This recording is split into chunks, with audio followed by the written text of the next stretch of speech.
It's not bad. It's the second coat. Already hit it with adhesion promoter.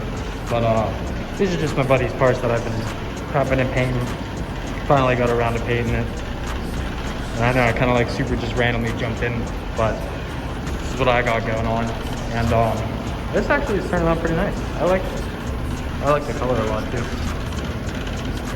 think it's like mineral gray or something like that. It has so much flake in it. Yeah, mineral gray. Huh.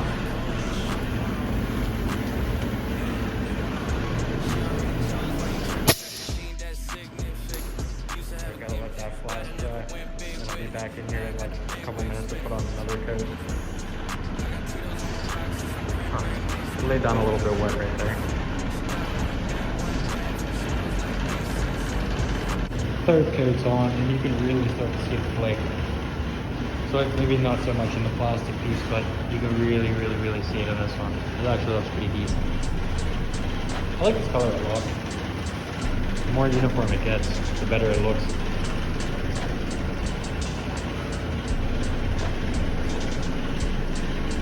Yeah, that looks really nice. Imagine a Z or a Beamer painted that color, like it would look super different. Just got done wet sanding and buffing that actual fender that I set outside. And this is how the bumper cover turned out. And it actually turned out super cool. And I love all the flake in it, but you can see the damage on the actual bumper itself.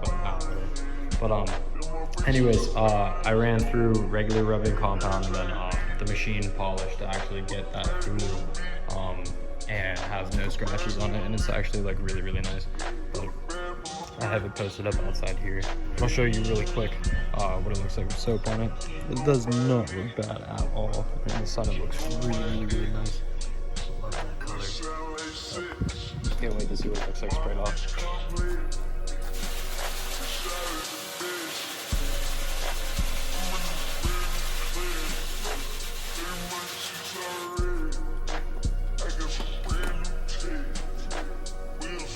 It looks so damn good in the sun. Damn, you can see the reflection of the building.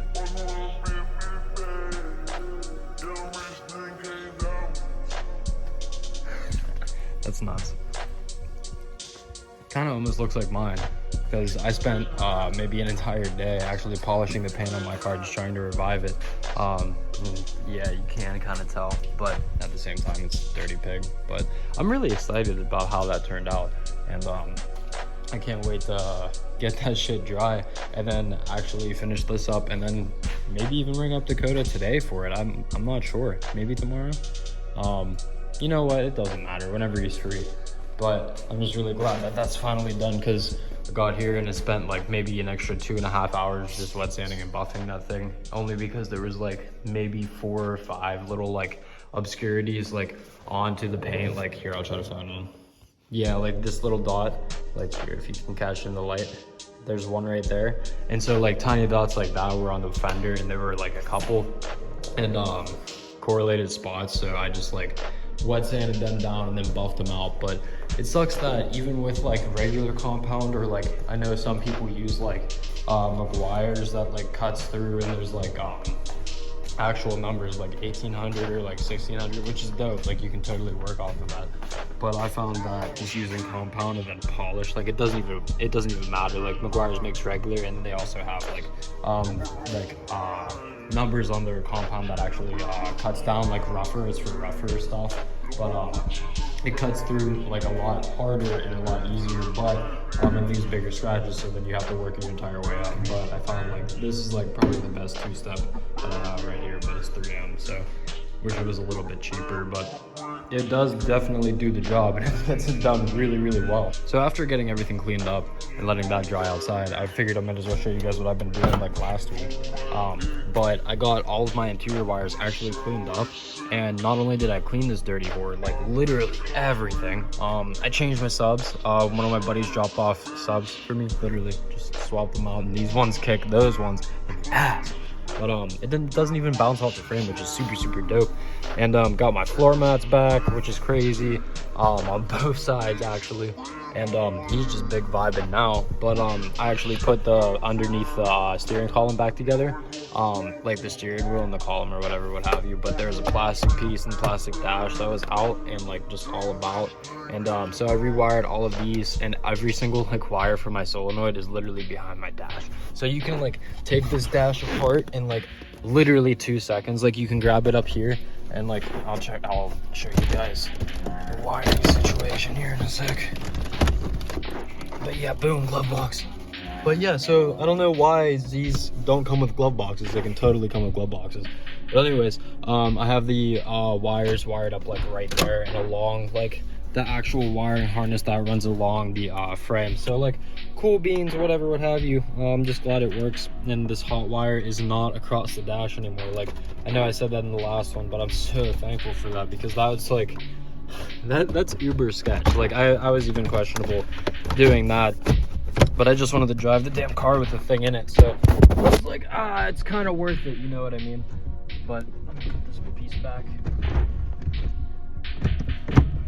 Boom. Yeah. Only took like 1 second, but...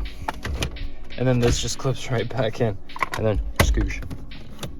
It's all back together. So I'm just like content with it, you know, everything's like mostly hidden, and as long as like this is the only part that's exposed, I'm okay with that. Like people keep asking me when I'm gonna put my interior back together, and honestly, like kind of never. I'm just gonna keep this like this. Like this is as together as this is ever gonna be.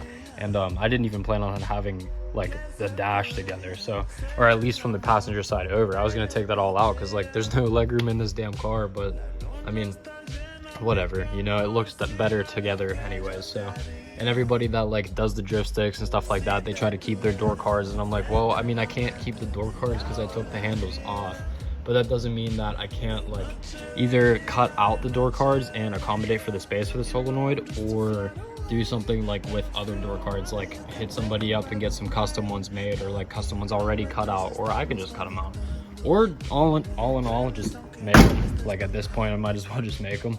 Super big plans for this car coming up, and I have some exciting stuff coming in the mail end of next week, and I'm not going to say anything. I'm just going to post it when I'm working on it, everything when I'm doing it, and let that be that. But I am super stoked. It's actually working out super cool too, so couldn't be more grateful for that. But